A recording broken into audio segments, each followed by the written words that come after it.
What if you dropped a mosasaur into the modern ocean? Could it rule these waters again? You open your eyes, and the first thing you do isn't hatch. It's take a deep breath. A mouthful of cold seawater pours down your throat. You almost died right there. Forgot to tell you, you can't breathe underwater. You swim up hard, break the surface, and gulp down a big breath.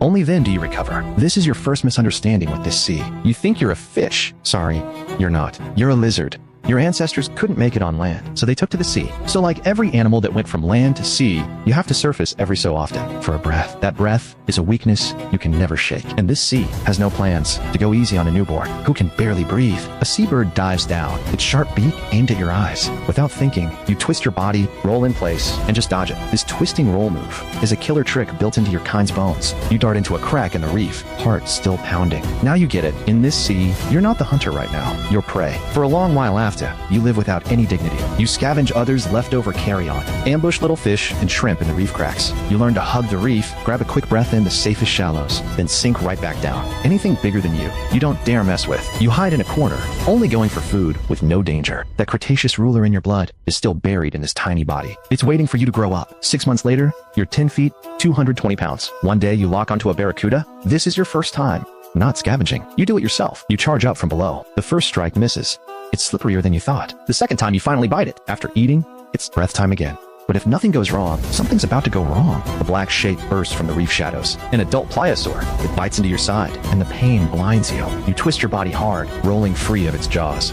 You drag your wounds back to the reef crack. That bite makes you remember one thing for good. What keeps you alive and what nearly kills you might be the same thing. Breathing becomes your inner demon. From now on, before every breath, you scan around first, making sure it's safe before sneaking up. Slowly you grow bigger again, starting to take on bigger, tougher prey. One day, you lock onto a big moray eel, thick and long, slippery like it's oiled. You bite down, and it thrashes like crazy in your mouth, greasy and slick, biting back at you. So slippery, you can't hold on. It's about to wriggle free from your teeth, but right then, something strange happens in your mouth. A second row of teeth rises on your upper palate, small and hooked backward. Whatever you bite can only go in, not out.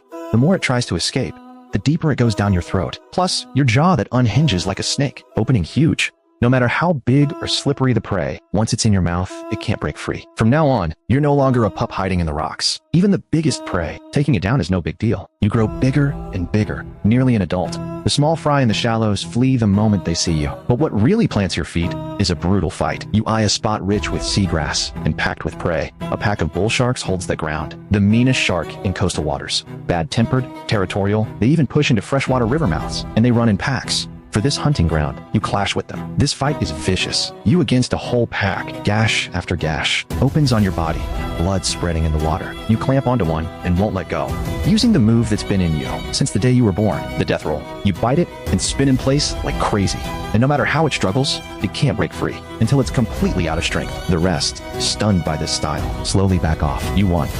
This is the first time you understand. Being king means bleeding. You drag your wounds to the edge of your newly won ground, patrolling this new home of yours. But what you rule is just these shallows along the shore. Further out, that deep, wide open ocean. You've never been there. Your wounds heal, and you grow into a true giant. An adult mosasaur, over 40 feet long. These shallows have one more king in name. A great white shark. The moment you swim into its turf, you see it already charging in fast from the side, trying to teach you a lesson. You dodge sideways, fight it back, then death roll. The great white has lived its whole life on speed and sprints. Your up-close service leaves it totally lost. The more it struggles, the tighter you wrench. You won. And it was effortless. Too easy. So easy you're a bit dazed. That former king of the deep didn't last one move against you.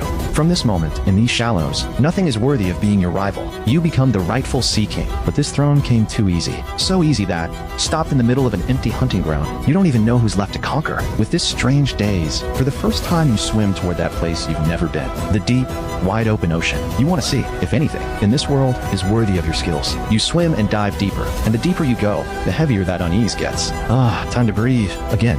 You surface, open your mouth, and take a breath. Right then, you see them. A pod of black and white giants, swimming at you in a formation you can't read. They spot you at once. This big, thick thing. Your muscles tense all at once. You open your mouth and lower your body. That death roll is already loaded. They don't rush to strike. Instead, they spread out, unhurried, swimming and giving low-frequency whistles, circling you in the middle. You watch your surroundings, ready to counter any moment. The water behind your flank suddenly drops. One charges up, head down. It rams right into the force you'd been building. You twist, bite back through its vitals. Before it can sink, a second one lunges from the front. You bite its head, fling it hard, and turn with the motion. A few are bunched on your left, half a beat slow. Before they snap out of it, you cut through and bite the nearest one. Death roll.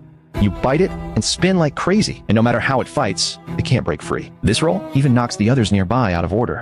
Blood spreads in the water. The true masters of this sea took a hit from you, but Orca strength was never about one-on-one. After a few losses, they immediately change tactics. No more tangling head-on. They take turns instead.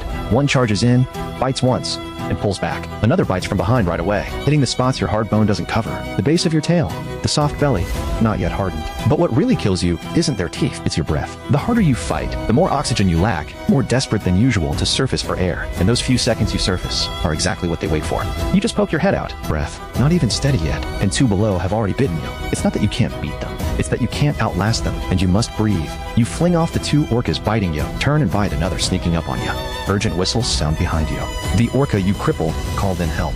More black and white shapes pour out in the distance, rushing this way. You already have a dozen gashes, weak from blood loss. You finally get it. Drag this out, and once their packmates arrive, it's the day you die. You turn and flee. The orcas behind chase relentlessly. Just when you think you'll die here, a shadow appears in the dark depths ahead. Huge, abnormally huge, several times bigger than any orca chasing you. It swims slowly, not even glancing at you. But the orcas that were just biting you, their whistles stop. Their formation breaks for a moment. They stop in place. After a burst of dense whistles, they reform their formation, turn around, and leave. You suddenly understand this giant before you is something even orcas won't mess with lightly. That giant gives you a long, deep look, turns, and vanishes from your sight. You flee back to that most familiar nearshore shallows, covered in wounds, but still alive. In the days after, you often think of that giant. Even the masters of this sea had to make way for you. Don't know what it is. You just faintly feel. That thing carries something like yours, a scent that doesn't belong to this sea. But it's already sunk back to those depths, a place you can never reach in your life. You won the whole shallows, crushed a great white. In one-on-one, you can even flip the true masters of this sea, yet you still nearly died at their hands. It's not that they're stronger, it's that breath in you. You can't forget it, and you can't escape it. Your ancestors' nerve to brave the sea back then gave you all your skills today. But from the day they took to the sea, you couldn't shake that deadly trouble. You have to surface for that breath. What let your ancestors dare to enter this sea, and what nearly kills you today, are really the same thing. You fought with everything to live as this sea's king. But in the end, what really traps you was never the rival stronger than you. It's that thing you can never shake off, the self that belongs to another world.